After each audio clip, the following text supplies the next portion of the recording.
ఖర్చుకి ఎక్కువ, టవల్ కి తక్కువ.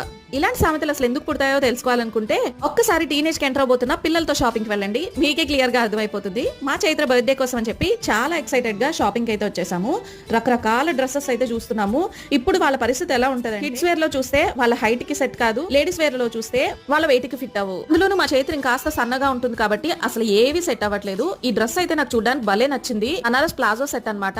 ఇది చైత్రకి వేయగానే ఆ కర్చీఫ్ కాన్సెప్ట్ నాకు గుర్తొచ్చింది. అండ్ చెర్రీకి వేస్తే చూడండి ఎంత బాగుందో. చైత్రకి విసుగొచ్చేసి పాపం వాళ్ళ చెల్లికి తమ్ముడికి బొమ్మలు కొందామని ఫిక్స్. చెర్రీ నేను చైత్రకి డ్రెస్సెస్ సెలెక్ట్ చేసే పనిలో ఉన్నాము. కొన్ని డ్రెస్సెస్ చూడడానికి అయితే బాగున్నాయి, కానీ ఈ టీనేజ్ మనకి ఏది సెట్ కానివ్వదు. ఈ ఏజ్ లో షాపింగ్ అంటే వాళ్ళకి విసుగు విరక్తి వచ్చేసేంత రేంజ్ లో ఉంటది. చైత్రకి ఇదైతే బాగా నచ్చింది, వాళ్ళ అమ్మకి నచ్చలేదు. డ్రెస్ ఎలా ఉంది అని అడగగానే ఫిట్ బాగుంది, కానీ బర్త్డే కి తగ్గట్టుగా లేదు అని కొన్ని. చూస్తున్న మనకే ఎలా ఉంటే పాపం ఒక్కొక్క డ్రెస్ ట్రై చేసి వస్తున్నా మన చైత్ర పరిస్థితి ఏముంటుందో ఆలోచించండి. మీరు ఎప్పుడైనా ఇలాంటి సిచ్యువేషన్ ఫేస్ చేశారా? చేసుంటే ఒకసారి కామెంట్స్ లో షేర్ చేయండి. ఇందుకే ఏ డ్రెస్ తీసుకున్నామో నెక్స్ట్ మినీ బ్లాగ్ లో చూద్దాం.